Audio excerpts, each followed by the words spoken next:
than I did. Now, of course, in the course of the $20,000 of network engineering training, I read 18 600-page textbooks about IT, and you read that many textbooks about IT, you learn a few things about IT. So, there's been this revolution. How do I make technology work for me? The way that most businesses interact with software, and I'm not going to read all the about 2 months ago, I read a list of all the software that I thought that I knew about that your businesses use. Things like Outlook, things like time slips if you're an attorney, things like Eclipse if you're a chiropractor, things like Autotext if you're an auto body business.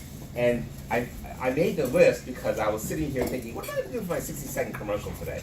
You guys do that too, right? You're here and you don't like plan ahead. You're like, what am I going to do with my 60-second commercial today? So I'm saying, let me write a list of all the software that I know, and I'll just tell people I know this list. But then after I make the list, I start looking around at the members and the visitors and go, oh, no, oh yeah, there's a CPA visiting us. They do tax software. Let me add those things. And oh yeah, here's this person. I remember as recently, when I was sponsored into this chapter in May of 2007, I was sponsored by Dr. Ken, who was the chiropractor at the practice where Dr. Kieran is the chiropractor today. And he told me at the time, gee, well, I wish you knew Eclipse software, because if you knew Eclipse software, you could be our IT guy. And I had just taken all these courses, just a few years back, and I figured the only way I could learn about Eclipse was to take all these courses, right? I mean, like, you take a course, you go every week for like once a week for like, 3 months, and then you get a certification, you know about Eclipse. When I first met Vinny Sirocco, it was like 2008 or something. I get a phone call and says, go visit my friend Vinny because he's got a problem. So when I show up, I figured he had a computer problem. It was a fax machine problem. Now what do I know about fax machines? Right? I didn't know the first thing about fax machines.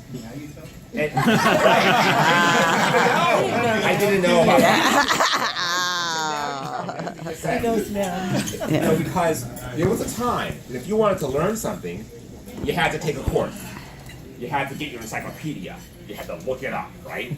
Now, through the miracle of modern technology, you go to Google, and I will go as far as this.